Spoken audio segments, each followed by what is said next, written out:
स्वागत है आप सभी का। आपके साथ मैं हूं पुनीत और मरवाही के दंगल की सबसे पहले बात कर रहे हैं तो 2 दशक के लंबे राजनीति के बाद छत्तीसगढ़ में मानो जोगी युग का अंत हो गया। अंत इसीलिए क्योंकि राज्य गठन के बाद यह पहला मौका होगा जब बिन जोगी मरवाही में चुनाव होगा। देखिए ये खास रिपोर्ट।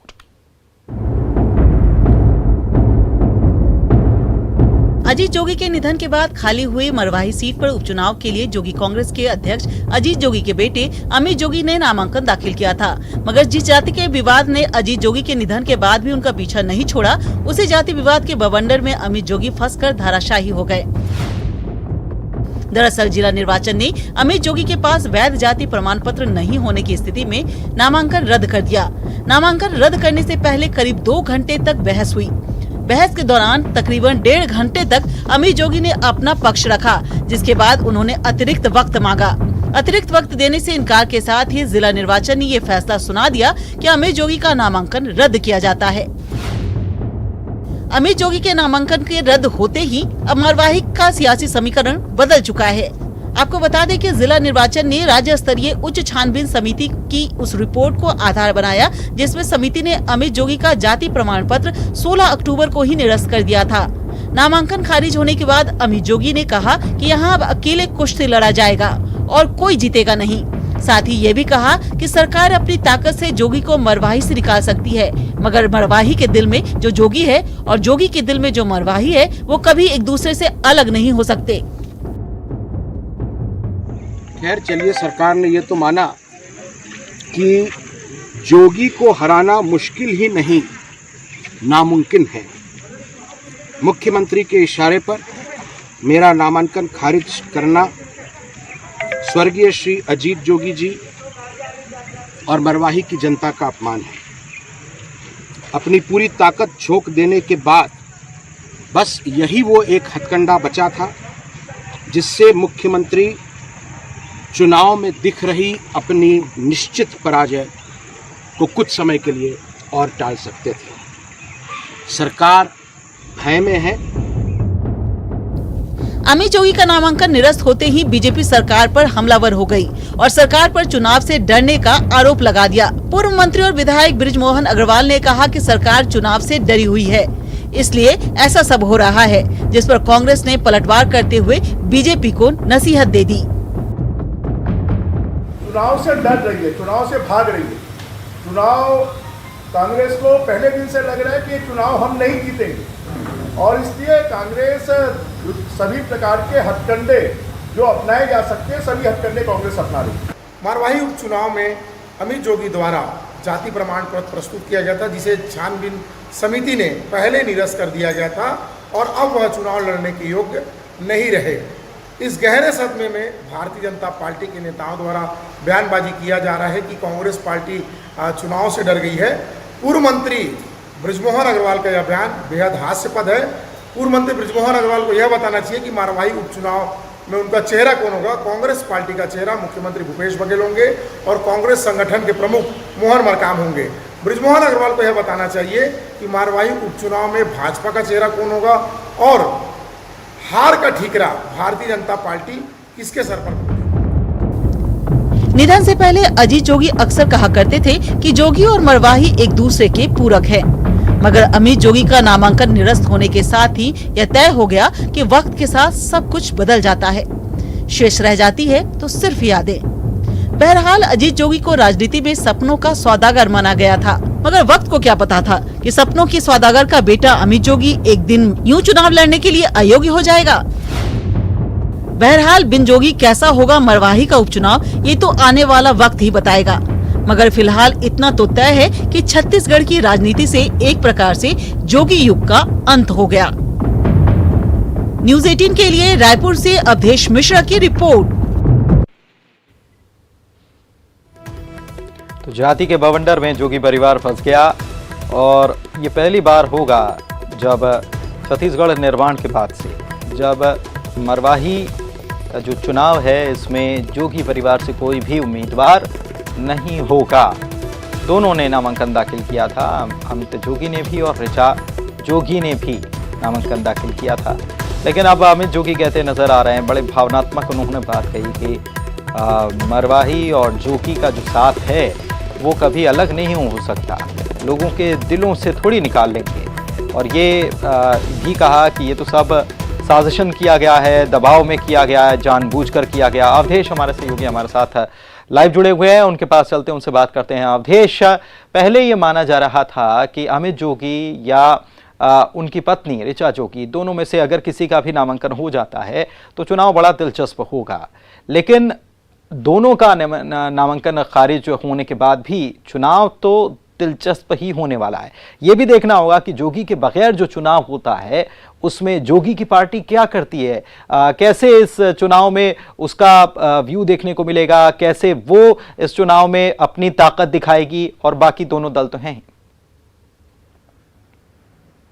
बिल्कुल, देखिए चुनाव निश्चित तौर पे दिलचस्प होगा, क्योंकि जिस तरह से बीजेपी कांग्रेस और जोगी कांग्रेस ने तैयारी की थी, उन तैयारियों का पराकाष्ठा ही आज चुनावी मैदान में देखने को मिलेगा। ये जरूर है कि जोगी कांग्रेस से अब जोगी सरनेम वाले, जोगी उपनाम वाले कोई प्रत्याशी नहीं होंगे। अमित जोगी चुनावी मैदान से बाहर, ऋचा जोगी चुनावी मैदान से बाहर, लेकिन उसके बाद भी जोगी कांग्रेस का कैंडिडेट जो मैदान में उतरेगा, और बीते 3-4 महीने से जिस तरह से जोगी कांग्रेस ने तैयारी की थी, रेणु जोगी जिस तरह से लगातार दौरे कर रही थी, अमित जोगी खुद दौरे कर रहे थे, तो चुनावी तैयारियां अपने स्तर पे थी।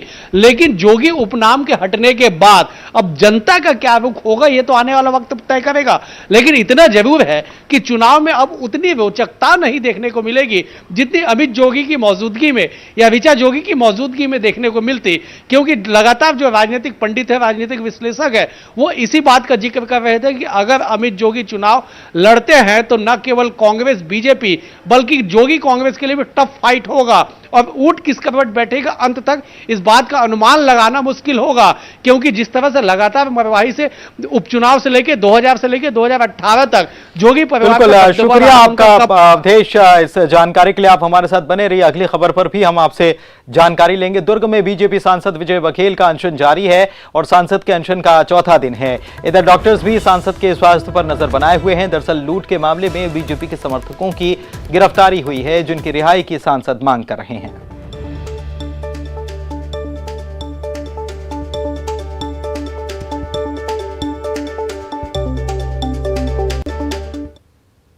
रायपुर से बड़ी खबर आपको बता दें, राज्यपाल अनुसुईया उइके से मुलाकात की है बीजेपी के प्रतिनिधि मंडल ने। राज्य में खराब कानून व्यवस्था को लेकर राज्यपाल से शिकायत की गई है। पूर्व सीएम डॉक्टर रमन सिंह के नेतृत्व में यह मुलाकात हुई है। सांसद विजय बघेल के अनशन के मुद्दे पर भी उनसे चर्चा की गई है। बीजेपी कार्यकर्ताओं को लेकर भी चर्चा उनसे की गई है। और इसी मामले को लेकर अपडेट ले लेते हैं। अवधेश हमारे सहयोगी रायपुर से जुड़े हुए हैं। अवधेश, इसको लेकर क्या अपडेट? बिल्कुल, देखिए अपडेट यही है कि लगातार जिस तरह से बीजेपी पहले दिन से, मतलब ये कि 2018 से बीजेपी जब बदलापुर की बात कह रही है कि कांग्रेस की सरकार बनने के बाद बदलापुर की ट्रेन यहां पे चल रही है, लगातार बीजेपी कार्यकर्ताओं पे एफआईआर कराए जा रहे हैं, लगातार उनसे बदला लिया जा रहा है। इन तमाम चीजों का जिक्र जाके आज राजभवन में किया गया। ताजा मामला यह रहा कि दुर्ग के जो सांसद है विजय बघेल, वो लगातार 4 दिन से अनशन पे बैठे हैं, और जिस तरह से बीजेपी कार्यकर्ताओं की गिरफ्तारी हुई है, जो कानून पक्ष का यह कहना है कि जिस तरह से शराब दुकान में लूट हुई, उसके बाद लूट की वारदात को अंजाम दिया गया, इस मामले पर गिरफ्तारी की गई है। लेकिन वही बीजेपी का यह दलील है कि लूट उनके कार्यकर्ताओं के द्वारा नहीं की गई, अन्य व्यक्ति के द्वारा की गई, केवल और केवल बदला लेने के लिए इस तरह से कार्रवाई की गई। तो कुल मिला के कार्रवाई को लेकर राजभवन में आज जाके प्रतिनिधि मंडल, लंबा चौड़ा बीजेपी का प्रतिनिधि मंडल रहा, रमन सिंह से लेकर धर्मलाल कौशिक से लेकर तमाम बड़े चेहरे शामिल रहे। सभी ने जाके गुहार लगाई है कि राज्यपाल से यह गुहार लगाया गया कि वो मामले में हस्तक्षेप करे, क्योंकि लगातार यह भी आरोप है कि प्रदेश में जो कानून व्यवस्था है वो लगातार बदतर होते जा रही है। राजधानी रायपुर में दिन दहाड़े हत्या कर दी जाती है, लगातार ड्रग्स के मामले, तो कुल मिला के कानून व्यवस्था को लेकर हस्तक्षेप करने का आग्रह राज्यपाल से किया गया है। अब आने वाला वक्त ही तय करेगा पुनीत कि आगे इस पे क्या कुछ कार्रवाई होती है। शुक्रिया आपका इस जानकारी के लिए अवधेश। इधर राजभवन की बैठक में न जाकर सीएम हाउस की बैठक में शामिल होने पर गृह मंत्री ताम्रध्वज साहू ने पूरे घटनाक्रम पर सफाई दी है। उन्होंने कहा है कि राज्यपाल की चिट्ठी के बाद हमने बैठक तय की थी, लेकिन कोरोना संक्रमित के संपर्क में आने की वजह से राजभवन नहीं आने की जानकारी दे दी गई थी। इसके बाद बैठक स्थगित करने का निर्णय लिया गया था। राज्यपाल की अवमानना की न तो मेरी भावना थी और न ही हमारी सरकार की ऐसी कोई भावना है। राजभवन के साथ टकराव जैसी कोई स्थिति नहीं है, ये उन्होंने साफ किया।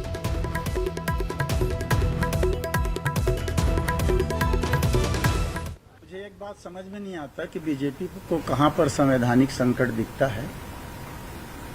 मैं महामहिम बहुत साफ स्पष्ट तौर पे और एथेंटिक बात रख रहा हूं। महामहिम राज्यपाल हमारे आदरणीय हैं और संवैधानिक प्रमुख हैं राज्य के। उनका अपमान करना, उनका अवहेलना करना कहीं पर भी न मेरा न हमारी सरकार का उद्देश्य है। महामहिम राज्यपाल महोदय का पत्र प्राप्त हुआ नक्सली मूवमेंट का ये है, इसकी जानकारी के लिए आप अपने एसीएस होम और नक्सली देखने और डीजीपी को लेकर के आए। पत्र प्राप्त होती ही मैंने एसीएस होम को खुद कहा, मीटिंग को हम ही ने रखवाया, तो कहां से उसमें भागने और अपमान की बात आ गई। तो खुद ही क्यों बोलते और मीटिंग रखवाते, पत्र को रखे रहते चुपचाप। उस पर कोई कार्रवाई करने का मीटिंग के लिए प्रश्न ही नहीं था। मीटिंग के लिए तो मैं खुद बोला हूं और तय हुआ है 14 तारीख। बात इतनी सी हो गई छोटी सी, जिसको इतना बड़ा बनाया जा रहा है इशू। आप सब जानते हैं, पेपर में खुद आया है। 9 तारीख को पूनिया जी आए, 10 तारीख को जैसे ही यहां गए और हाईलाइट हो गया कि उनको कोरोना था, तो उस बीच में फिर मेरा एक दौरा था। लोगों ने कहा कि आप लोग बैठे थे तो आप लोगों को भी क्वारंटाइन होना चाहिए। बात इतनी सी हल्की सी शुरू, ये इतना बड़ा स्कैंडल या इशू कोई बात नहीं। सामान्य प्रशासन विभाग उनके पास है और ये ट्रांसफर करना माननीय मुख्यमंत्री जी का अधिकार क्षेत्र है। समय और परिस्थिति के अनुसार वो बदलते रहते हैं। इसको विवाद के दृष्टिकोण से न जोड़ा जाए, क्योंकि महामहिम राज्यपाल वर्तमान के आने के बाद क्या ये पहला बदलाव है। और यहां रुक रहे हैं एक छोटे से ब्रेक के लिए।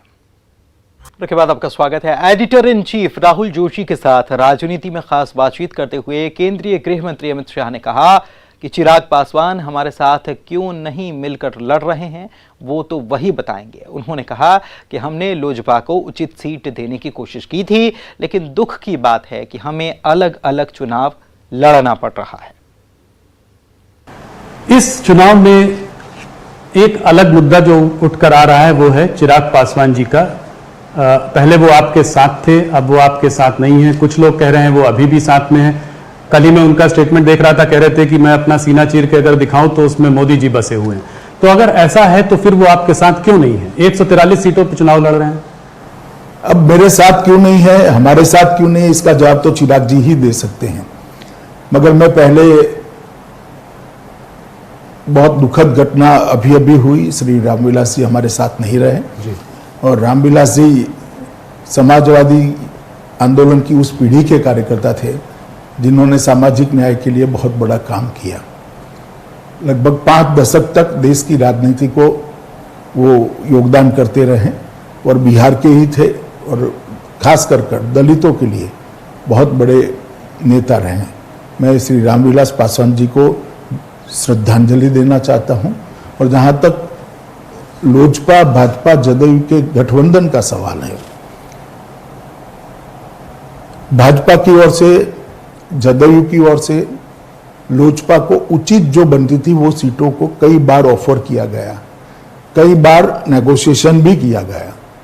अभी अभी मैंने अखबार में पढ़ा कि मैंने नहीं कहा, उन्होंने नहीं कहा, ये भी सच नहीं है। मेरी भी चिराग भाई के साथ कई बार बात हुई कि इतनी सीट बनती है, इतनी सीटों पर आप मान जाइए और अगर कुछ है तो नेगोशिएशन के लिए आइए। कितनी सीट दी थी आपने? मैं नंबर सार्वजनिक करना नहीं चाहता हूं क्योंकि सार्वजनिक जीवन में ये ठीक नहीं होगा। मगर जो एक नया साथी जनता दल आया था, गत विधानसभा चुनाव में जनता दल नहीं था जी। तो जनता दल हमारे साथ जुड़ता है तो भाजपा और लोजपा दोनों की सीटें कुछ कुछ तो कम होगी, हमारी भी हुई है जी, ये लाजमी था। तो सबने अपनी अपनी सीटें कम करनी थी, ये एक समझौता था, मगर वो नहीं हो पाया और नहीं हो पाया तो बड़े दुख के साथ हमने अलग होना पड़ा। और उन्होंने एक तरफा कुछ बयान भी दिए, वो बयानों का भी रिएक्शन भारतीय जनता पार्टी और जदयू के कार्यकर्ताओं में भी आया। तो गठबंधन के लिए बड़ी दिक्कत थी और फिर भी हमने नहीं तोड़ा। अंततः तोड़ने की घोषणा उनकी ओर से ही हुई।